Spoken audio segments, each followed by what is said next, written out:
I guess I'll do my introduction too. Yeah. I'm Connor. I'm the Director of Sports Performance on campus. I used to be an athlete. I guess I'm probably not one anymore.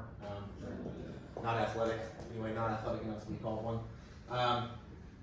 Today is going to be Sleep 101, so an educational look into the importance of sleep and its effects on the human body, both physical and psychological.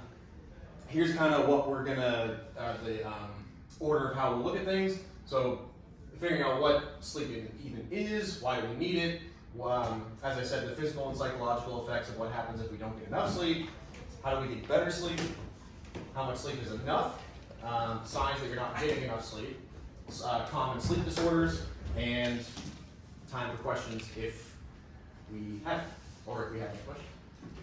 So what is sleep? If you just Google sleep, like the dictionary definition of it is a condition of body and mind that typically recurs for several hours every night, in which the nervous system is inactive, eyes closed, postural muscles relaxed, and consciousness is practically suspended. Accurate enough.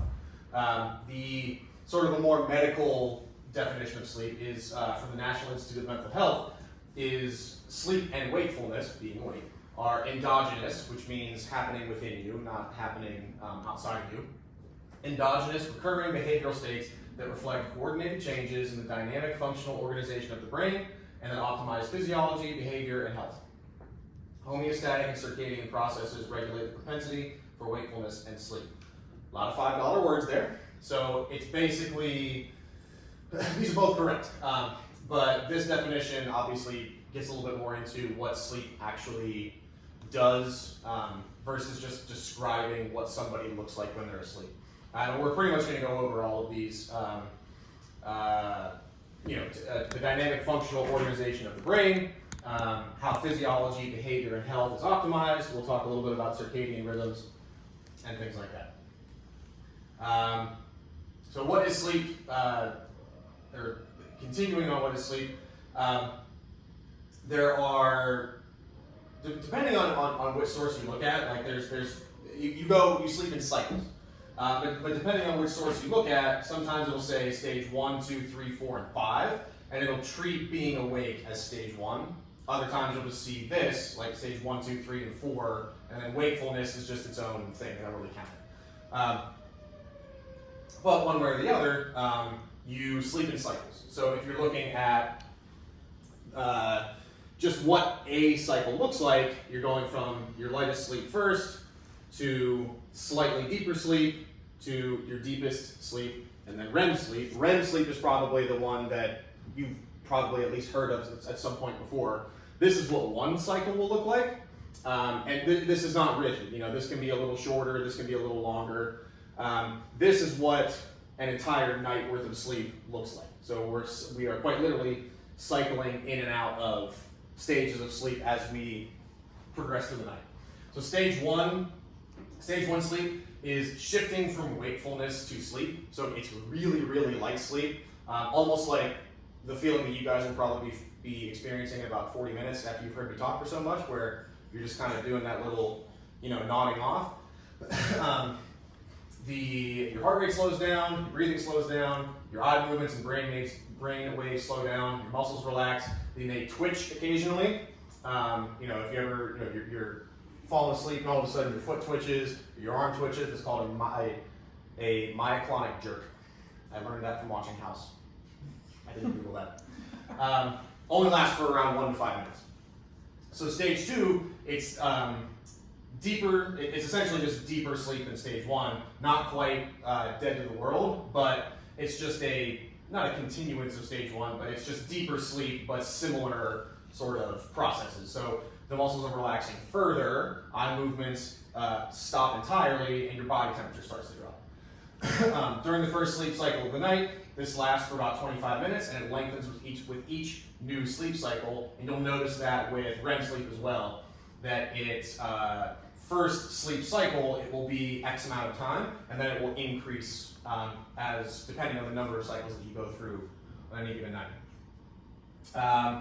Stage 3, it's your deepest stage of sleep and the hardest to awaken from. So instead of your heart rate, your breathing, and your brain waves consistently going down, they're down. And so now they're just kind of, we'll say stagnant, they're just regular.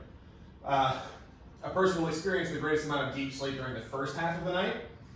With this one, the amount of deep sleep decreases because the amount of stage 2 and stage 4 sleep increase, so something has to give. If a person wakes up during deep sleep, they may feel mentally foggy for around 30 to 60 minutes. So that's the kind of, that should feel a little familiar, like, oh, okay, you know, I went to sleep, that's not, I think I'll get into this later, but if you take a nap during the middle of the day, say it's 15, 20 minutes, it's most likely here, right? 5 minutes, 25 minutes, any longer than that, and you're in deep sleep. So these two are restorative. You take a quick little 15-minute cat nap, you wake up, maybe you don't feel much better, but you certainly don't feel worse. As opposed to if you nap too long, then you're feeling worse off than whenever you went to sleep. So it's because you most likely woke yourself up during stage 3 sleep, the deepest stage of sleep. So REM sleep is stage 4. Anybody know what REM stands for? Rapid eye movement? Yes. So your eyes move quickly, rapid eye movement, if anyone didn't hear that. Your eyes move quickly and rapidly from side to side. Your breathing quickens, becomes more erratic, so it's not what I don't know if you had this misconception or not, but some people would think, oh, okay, REM sleep, that's whenever you're dead to the world, that's whenever you're totally, that is like sleep, you're completely asleep.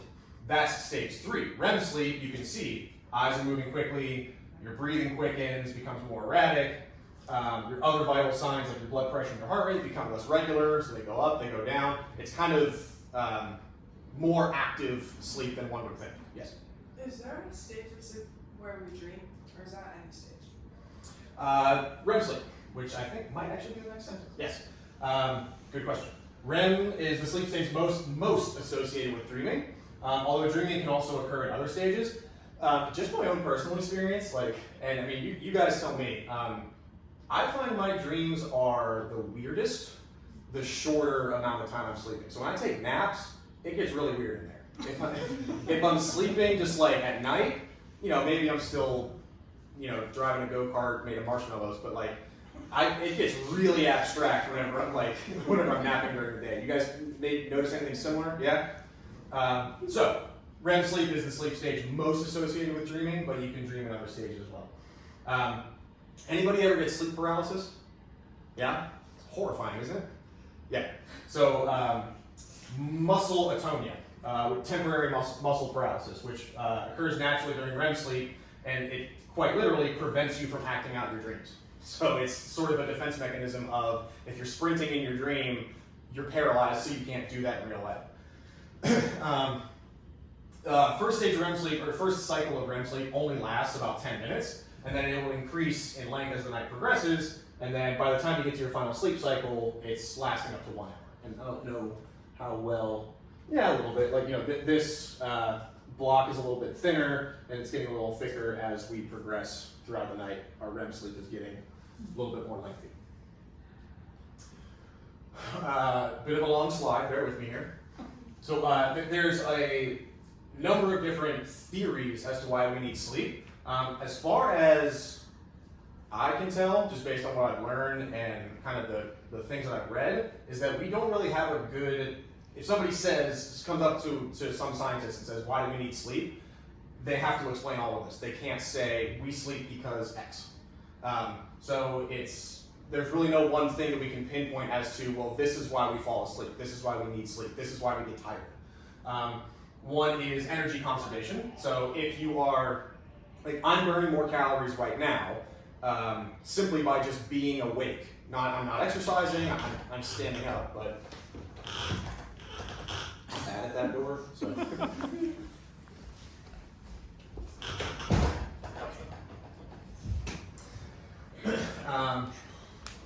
Even though I'm not really exercising right now, I'm standing up, I'm breathing, I'm speaking, so I'm burning more calories than I would if I was completely asleep. So one theory is energy conservation. It reduces your caloric needs by spending part of our time functioning at a lower metabolism. So if you figure if you're sleeping for 8 hours a day, that's about a third of your day, so 33%. So it makes sense that research suggests that 8 hours of sleep produces a daily energy savings of 35%, 35%. About a third of your, about a daily energy savings of about 1/3. Well, if you're sleeping for 1/3 of your day, it makes sense. Cellular restoration theory, restorative theory suggests that the body needs to sleep to restore itself. There's a bunch of processes that happen during sleep: cell repair, regrowth, muscle repair, protein synthesis, tissue growth, hormone release. All of these things happen, I should say that. It's not that we think this might be the case, but we have nothing to prove it. All of this stuff does happen. I suppose it's could a number of these things also be explained by other processes? Yes. So it's difficult to pin down, okay, of all of these things, what are we getting specifically from going to bed? So cellular restoration is, the first couple are sort of the more popular ones. Brain function, so brain plasticity theory, suggests that sleep is required for brain function. More specifically, it allows your neurons, or nerve cells, to reorganize. So when you sleep, your brain's waste clearance system quite literally cleans up the central nervous system, removes toxic byproducts from your brain, they build up throughout the day. So when you wake up, assuming you've had a good night's sleep, it's uninterrupted, it's quality sleep, we've gone through several cycles, that's why we wake up feeling refreshed. This I found interesting. Research suggests that sleep contributes to memory function by converting short-term memories into long-term memories, as well as erasing or forgetting uneven information that might otherwise clutter the nervous system. So essentially, it's acting as sort of it's kind of acting like a computer, or you're sort of cleaning up files. Or actually, a better example would be you're going through your phone and deleting pictures that you don't need anymore. Clearing out space. Emotional well-being. Anyone who's ever got a bad night of sleep is probably not been in a great mood the next day, whether you notice it or not. So during sleep, brain activity increases in areas that regulate emotion. So these ones in particular, these are all different parts of your brain. I'm going to get these wrong. Your amygdala, I think it's your striatum, hippocampus, insula, and your medial prefrontal cortex. The one that's kind of an easy example to give is the amygdala regulates the fear response. So it's what controls your reaction whenever you face a perceived threat, like a stressful situation. So it doesn't mean a perceived threat of like somebody has a gun. It's a perceived threat of anything, or I should say, it's a perception of a stressful situation. Just so happens that back in the day, stressful situations were largely there's an animal going to come eat us, or there's a neighboring tribe that's going to come attack us, as opposed to a stressful situation like I have a midterm that I didn't study for in 45 minutes. So the amygdala regulates that. It's like, should you be stressed about this, or should you not be stressed about it? When you get enough sleep, it responds accordingly, kind of how it's supposed to. If you're sleep deprived, then it's going to overreact, and you're going to kind of lose it over things that you shouldn't, and even vice versa. You might not be concerned about things you should be concerned about. Weight maintenance. Your hunger is controlled by two hormones. So ghrelin makes you hungry, and leptin makes you full. So as you eat, your brain secretes leptin to kind of sort of signal to yourself like, okay, we're done. We have gotten all the nourishment that we need. So during sleep, ghrelin decreases. So if a decrease in the hormone that makes you hungry, I should say a decrease in the hormone that makes you hungry means you're going to feel satiated. So it decreases because you're using less energy than when you're awake. So it kind of makes sense. Your body is not going to your brain is not going to signal to your body, we need lots of calories when you're not expending any, or when you're expending very little. Lack of sleep elevates your hunger hormone and suppresses your satiety. Satiated means full. Satiety is the noun version of satiated or satiation. So it suppresses your satiety hormone. So this imbalance makes you hungrier, which may increase the risk of eating more calories, gaining weight, so on and so forth. So chronic sleep deprivation, even as few as 5 consecutive nights, can be associated with risk of obesity, type 2 diabetes, metabolic syndrome, other things that can come about as a result of overeating. Proper insulin function. I thought I was a little more specific with that one. But just essentially, these are a little, not more important, but these are a little more popular and kind of pertain to a larger amount of stuff going on in your body. Insulin function is incredibly important. It's just that these kind of came first. So insulin is a hormone that helps your cells use glucose for energy. If you're insulin resistant, your cells don't respond properly to insulin. So it means that they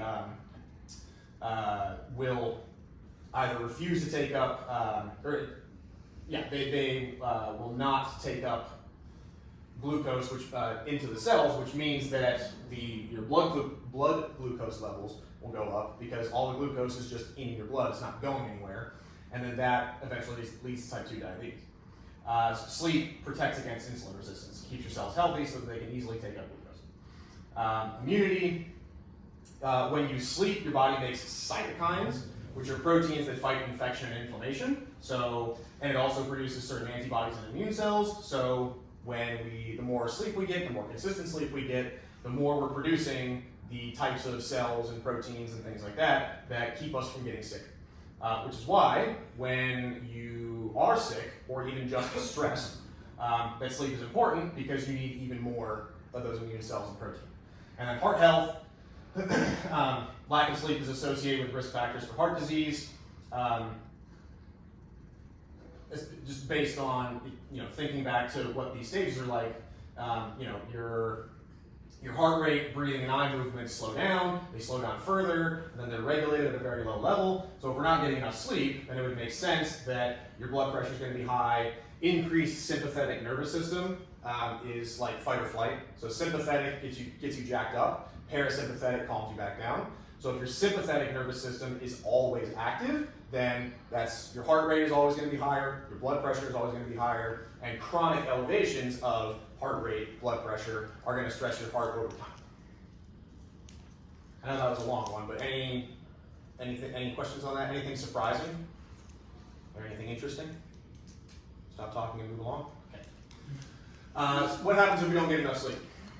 Without enough sleep, it's a little redundant because we just said, why do you need sleep? Well, if you don't get enough sleep, then all the things I just mentioned aren't going to happen, or will happen if there's some bad ones here. So I won't go into all this because we kind of just mentioned it. But sleep deficiency is linked with chronic health problems affecting the heart, kidneys, blood, brain, and mental health. I'm told those are important, so you should probably get enough sleep.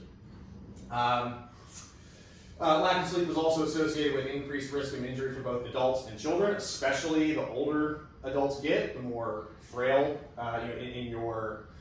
if we talk about not just adults, but older adults, senior citizens, if they're not getting enough sleep, they are at larger risk for falls, broken bones, things like that. And broken bone isn't fun for anybody, but a broken hip for a 85-year-old is potentially life-threatening. Driver drowsiness can contribute to serious car accidents and even death. Just as an example, there's plenty of other situations where being drowsy might not be so good for you. If you're an athlete, this particular study I found interesting. The title of the study is Chronic Lack of Sleep is Associated with Increased Sports Injuries in Adolescent Athletes. They took, I think it was 58 male and 54 female athletes, grades 7 through 12. And all they did was just record how much sleep each one of them got over the course of, I believe it was 2 semesters. And then they just took a record of, they went to the athletic department of these schools and said, okay, give us your injury reports. Like, give us, how many of these kids were injured, how much time did they spend missing practice, things like that. And multivariate analysis, which is why I mentioned, the different things of how much they missed and how many times they missed and things like that, showed that hours of sleep per night and the grade in school were the best independent predictors of injury. Now, grade in school, you might think it's a little strange that your grades are going to predict how well your grades will predict the likelihood of you being injured, but if we know that not getting enough sleep is going to affect brain function, emotional well-being, then it would make sense that if you're getting bad grades, that might be a result of you not getting enough sleep.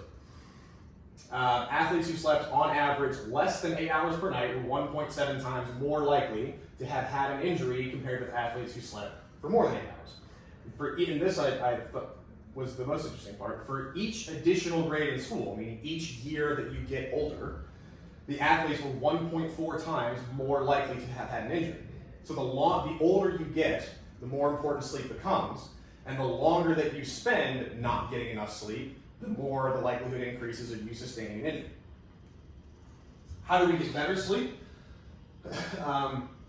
All of these are subjective. So some of these, like I look at some of these and I know, okay, well, for me personally, like I can sleep next to a grenade. Like my sleep is literally my superpower. I can nod off in 30 seconds. So I don't need to do any of these. And it just is what it is. For some of you, you might need to do every single one of these in order to even get close to being able to fall asleep quickly and stay asleep.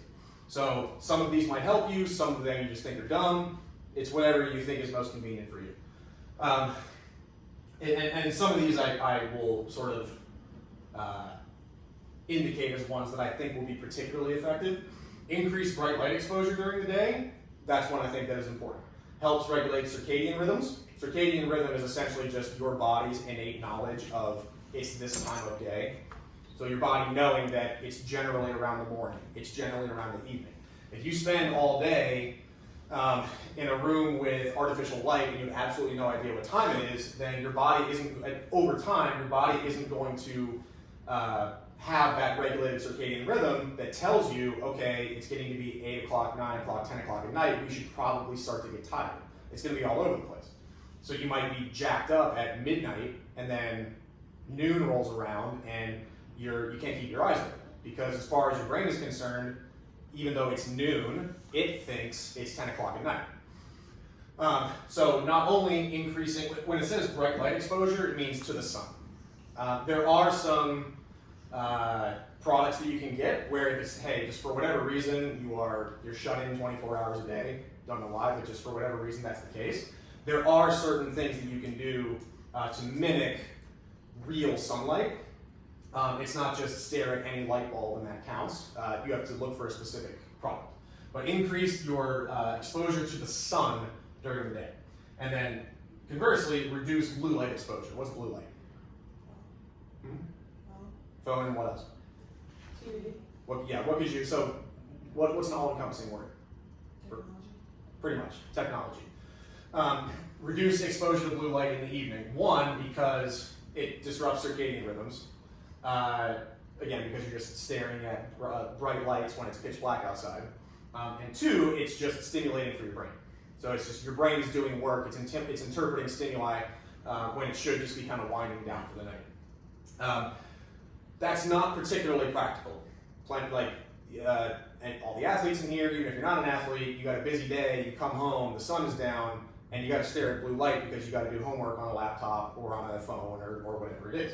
So one way that can at least partially help with this is, there's a million of them, but this is an app, Flux or f.lux.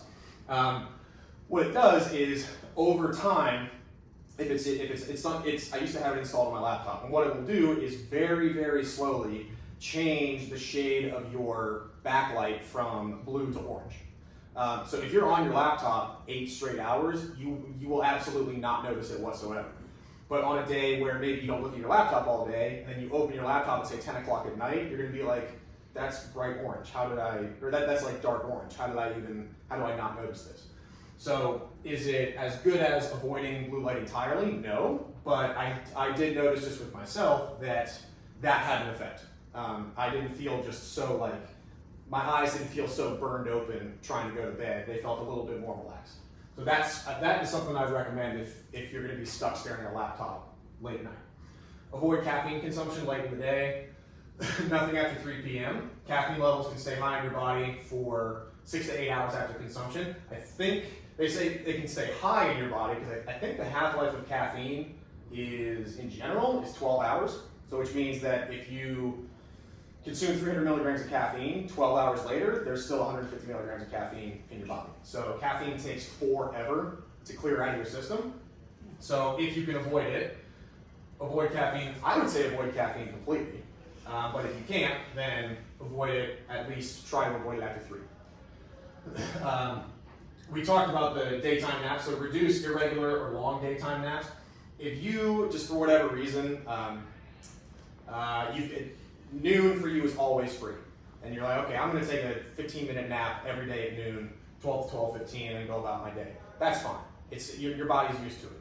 But if it's, I'm not gonna nap at all on Monday, and I'm gonna take a 2-hour nap at 3 on Tuesday, and then take a 10-minute nap at 9 a.m. on Wednesday, like, then again, circadian rhythms, like, you're just confusing the heck out of your brain that has no idea what it's doing. So as we mentioned, 30 minutes or less is fine as long as we're avoiding, I would even say probably 20, just so that we're not dipping into that deep sleep and you wake up and you realize you're groggy and you go, oh, I might as well not even taking a nap. Sleep and wake at consistent times. I say plus or minus a half an hour. Let's say we just go to bed at 10, wake up at 6, 8 hours of sleep. If it's 10 to 6, plus or minus half an hour, then 10:30, between 10:30 and 9:30, perfectly fine. Between 6:30 and 5:30, perfectly fine. Whatever that consistent time is. It still should be, consistent isn't good enough. So if you're going to bed at 2 a.m. and waking up at noon consistently, I suppose that's better than inconsistently doing that, but you still need to have sleep patterns that are somewhat circadian.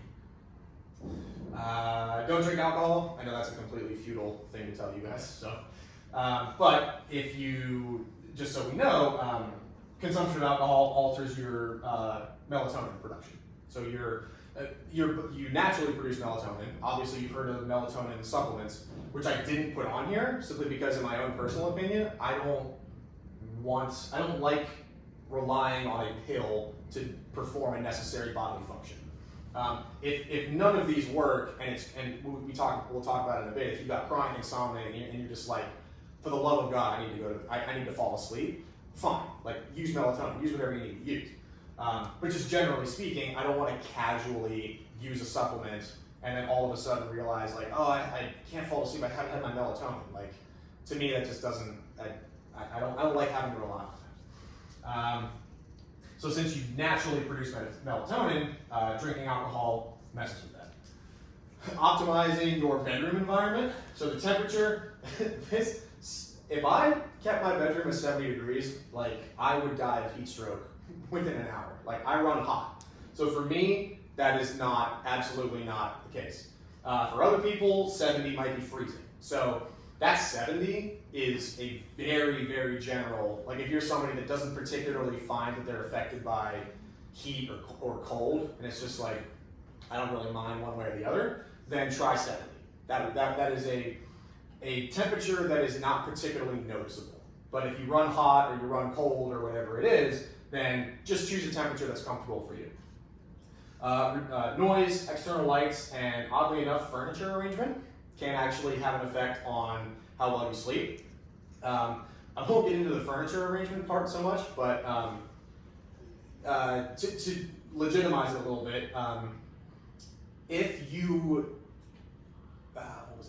have the perception of clutter in your room, so even if your room is clean, but for whatever reason, the arrangement of everything else in your room just isn't aesthetically pleasing to you, then your brain is going to have the perception of my room is cluttered, my room is dirty, there's something wrong with the environment that I'm in, and then based on that perception, it's going to disrupt your sleep. You'll not develop anxiety where it's like, oh no, the couch is facing north, but like subconsciously, it's just not going to be a particularly comfortable place that you'll feel like, oh, I can completely relax. There's going to be a tiny little bit of something that kind of keeps you awake. And you won't even notice it, but it will give you a little bit more difficulty falling asleep.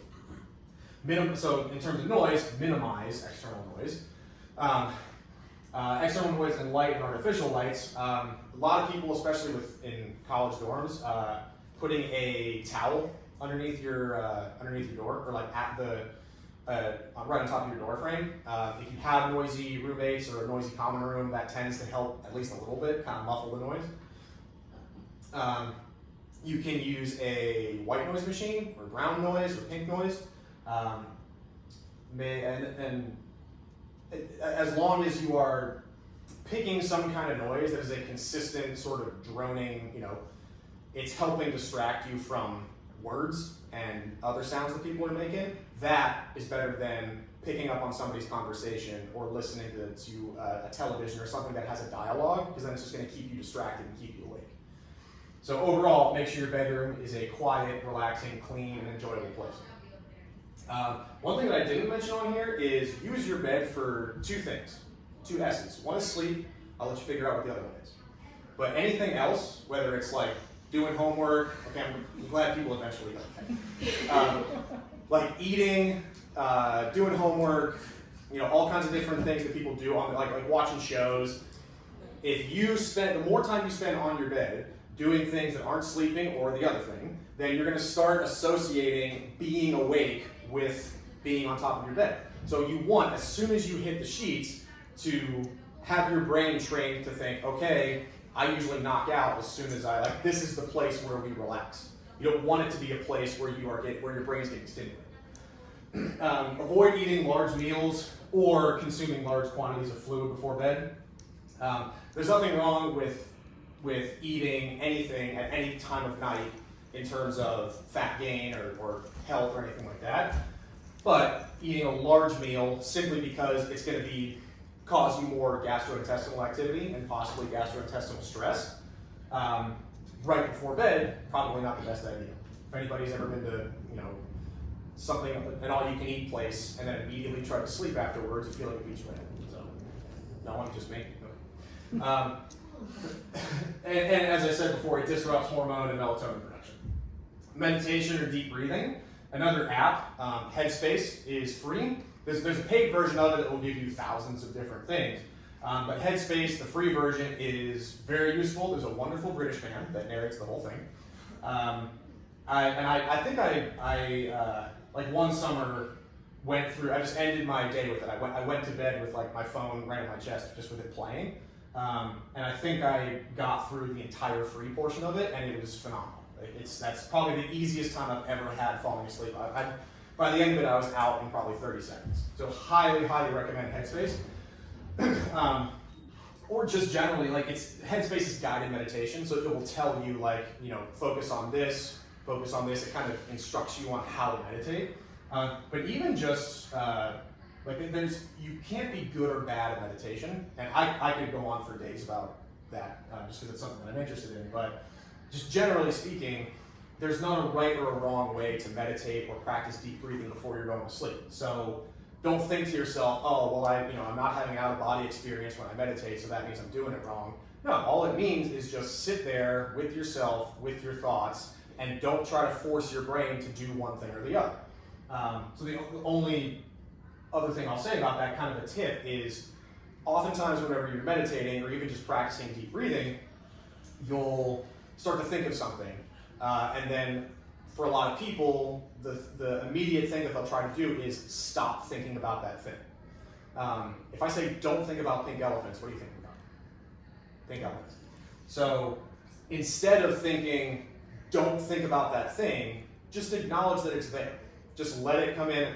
Instead of thinking about the thing, think about the presence of the thing, and then just as easy as it comes in, it goes away. So you don't get too active in oh no, I'm thinking about something. You're just present of, okay, I'm experiencing this, and it's washing in, it's washing out. So the less rigid you get with, I'm doing this wrong or I'm doing this right, and just be, it will come much easier to you over time. Warm baths or showers, I don't think I need to explain how you can sleep better. That just feels really nice. Rule out a sleep disorder, which I'll talk about in a moment. Surprising that I need to say it, but get a comfortable bed, mattress, and pillow.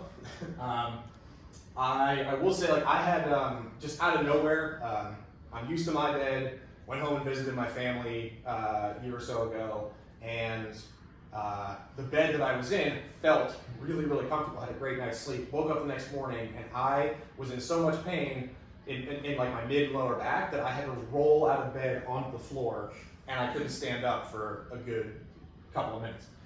And then as soon as I went back to my own bed, just back in St. Augustine, like it never ever happened. So just because comfortable is very subjective. Some people need a really hard, rigid mattress. Some people need something that you sink into until you can't see your nose. So take some time, if possible, because obviously there's cost money to buy a nice mattress and a nice pillow. But if you can, if you have the financial wherewithal, do a little bit of research of what type of mattress and what type of pillow works for you. And then exercise regularly. Without getting into that, because that's a big one, or has many explanations, just quite frankly, if you're exercising regularly, you'll be more tired. How much sleep is enough? Newborns, because they're lazy and they don't do anything, 16 to 18 hours a day. Just as one gets older, they recommend fewer and fewer hours of sleep. Once you get to adulthood, this is very subjective. So some people, if you're looking at a bell curve, so say 85% of people are in this, and then there's the ends right here. That 80 to 85% needs about 7 to 8 hours a day. There's people that are on this side of the bell curve that need 10 or 12 just to feel like they got 7 or 8. Then there's people on the opposite side of the bell curve that only need 5 hours to feel like 7 or 8. So generally, you should probably get 7 to 8. But if you look at that number and you're like, well, I don't do that,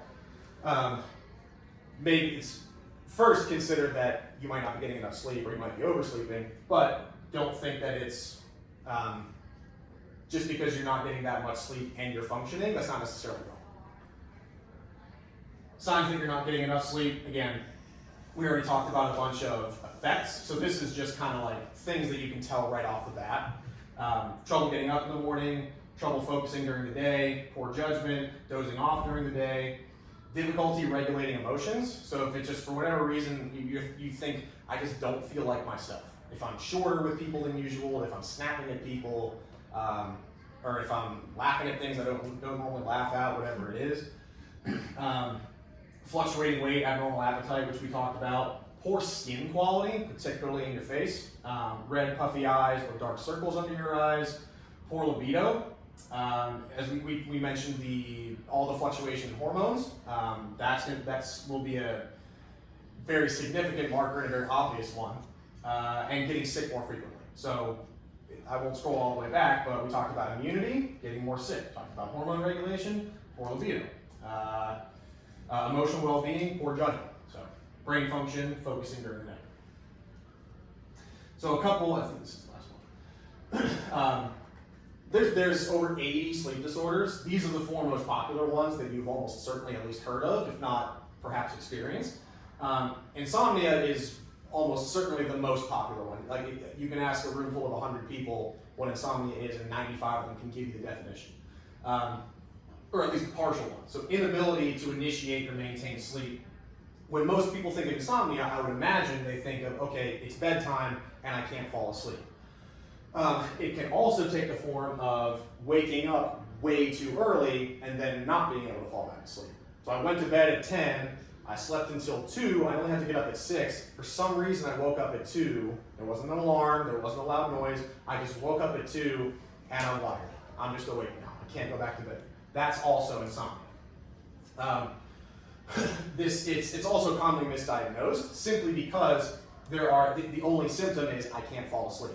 So there's a million things that can cause that other than clinical insomnia. So other sleep disorders could do that, side effects of medications, substance abuse, depression, anxiety, undetected illnesses, a large number of things that can cause you to, I can't fall asleep, rather than just everything else is fine, but I have insomnia.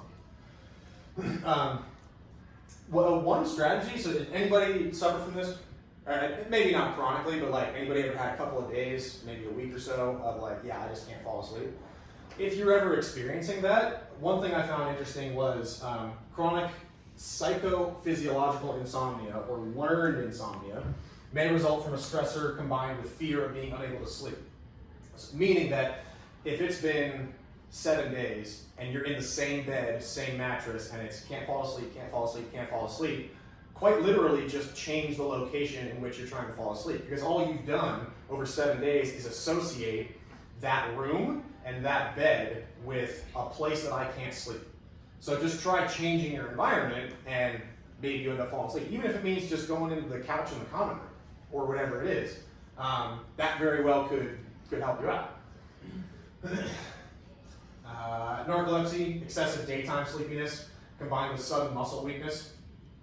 That's really all I have to say about that. I mean, we've heard what narcolepsy is, and this is a pretty basic definition of it. It's, in the most extreme cases, like the sudden muscle weakness may be elicited by strong emotion or surprise. Has anybody ever seen the fainting goats video? That's what that is. If you have no idea what I'm talking about, I don't know if it's just that particular species of goat or whatever, but if you surprise them, it's a video of somebody jumping out in front of this herd of goats and they all suddenly fall over, completely passed out. I'm dead serious.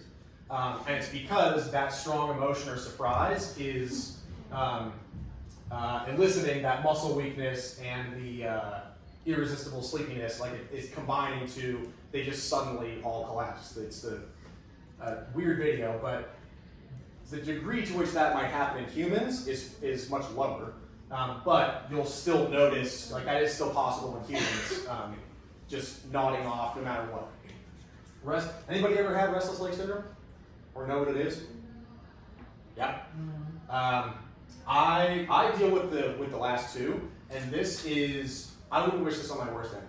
It is literal torture, and it's impossible to describe. This is the best way to do it. It's characterized by an unpleasant creeping sensation, often feeling like it's originating in the lower legs, but often associated with aches and pains throughout the legs. It's relieved by movement of the legs, such as walking or kicking. So if I'm trying to describe it a little bit better than that, it's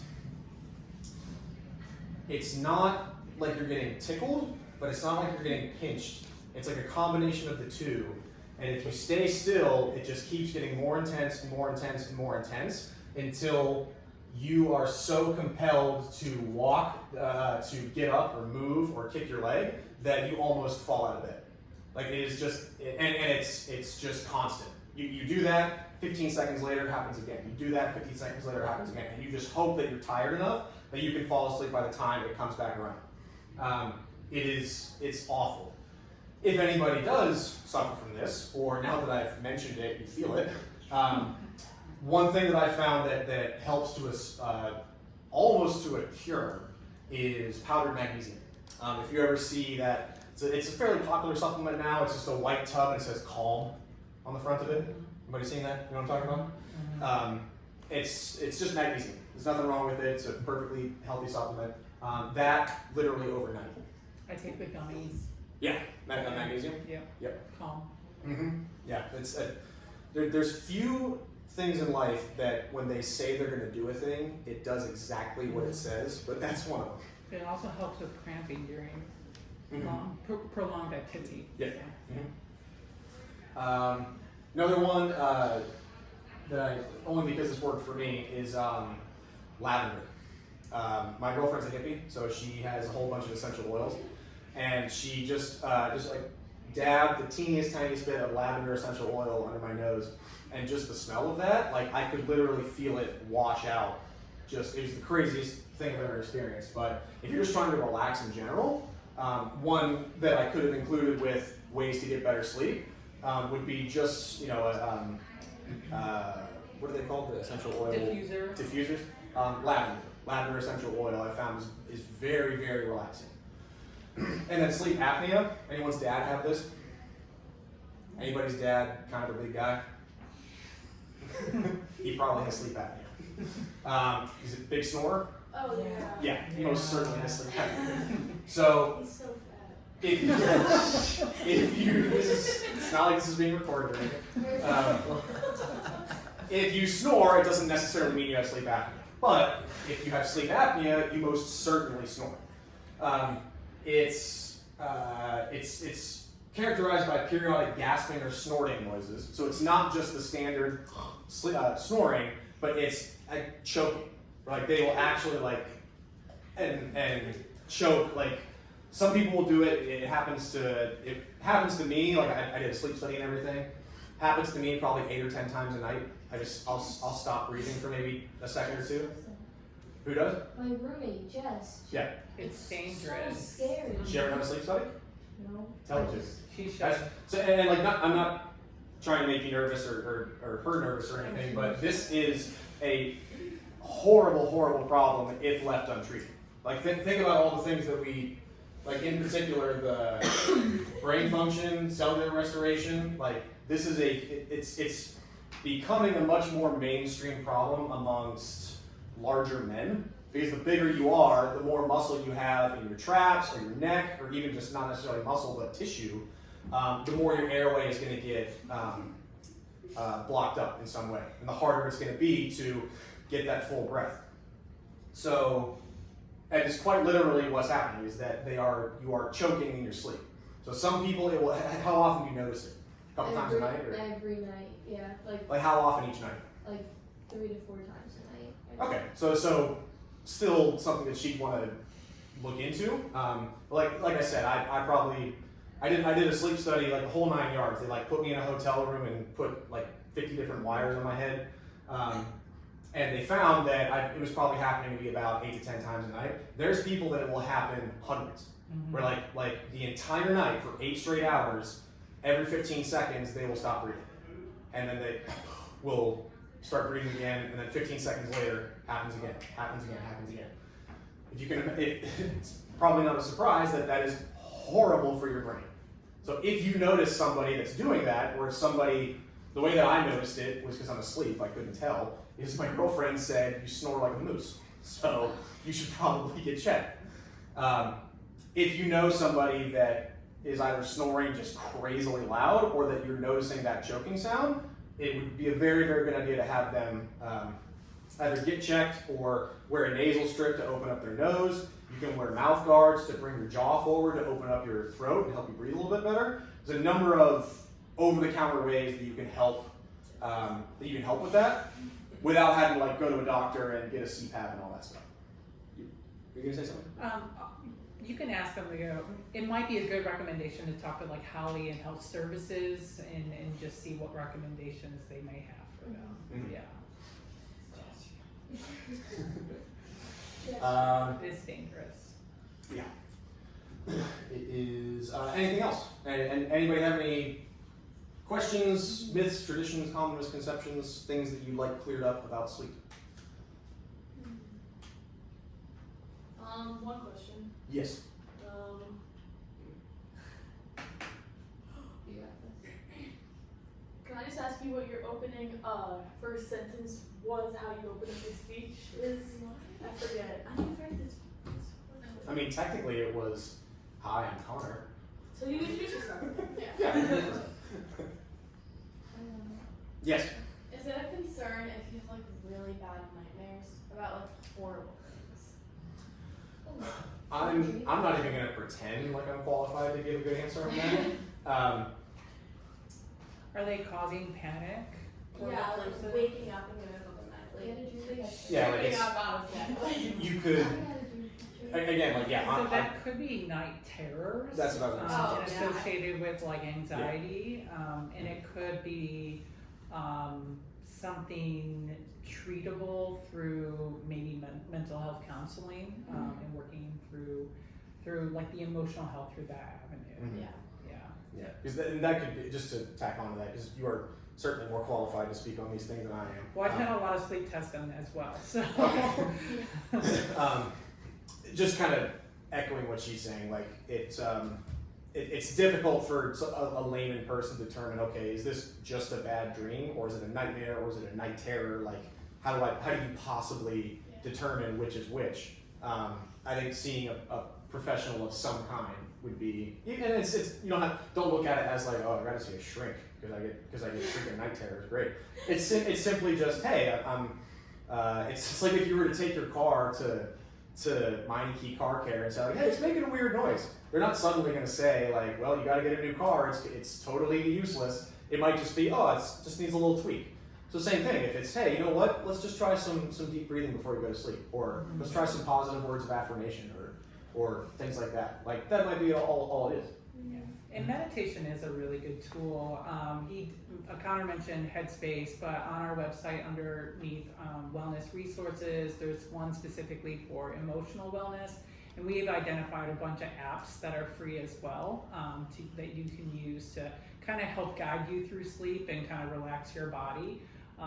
So I mean, if like Headspace isn't working for you, like try those other apps. Like I use a meditation almost every single night to kind of relax my body and good sleep because I have a wonderful sleep condition as well.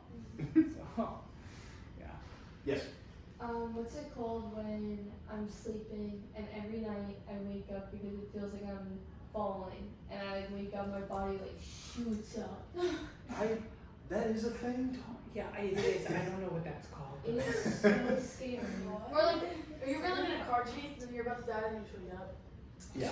Yeah. Wait, No, no, But that's it's very specifically the falling yeah, thing. the falling, you gotta freak out. I've heard of it. Yeah, heard of it dozens of times. So I would imagine it's a thing. But unfortunately I couldn't It's tell like you. around stage 2 of sleep too, I think. If you go back to your Yeah. Do you guys ever have Yes. like you're falling off Especially of the with the building and then you're like, it's like that muscle relaxation. Yeah, if we had, because we're totally conjecturing here.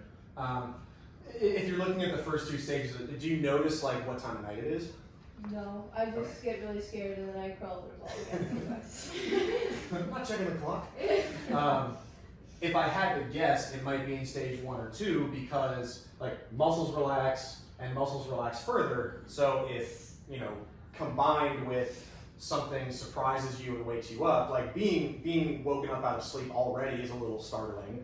But if you're startled and then also your muscles are completely without any tension or they're completely relaxed, then those 2 things combined might give you the sensation of weightlessness. Mhm. You know.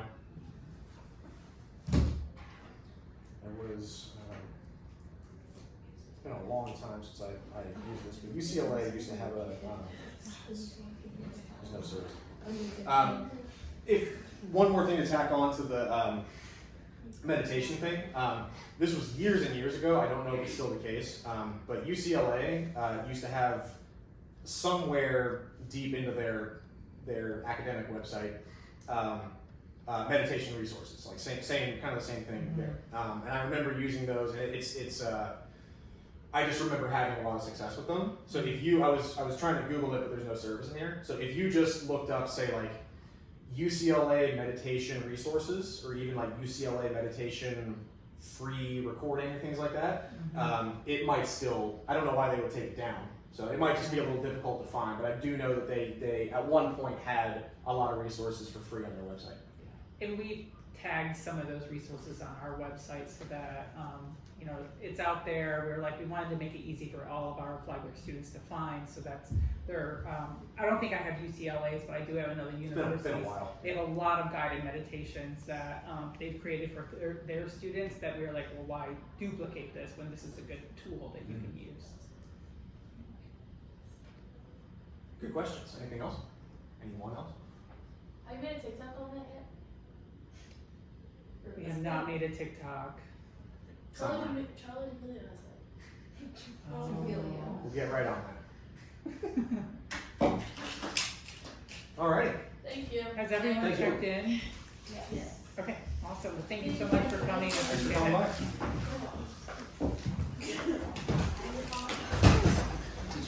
Are you going to the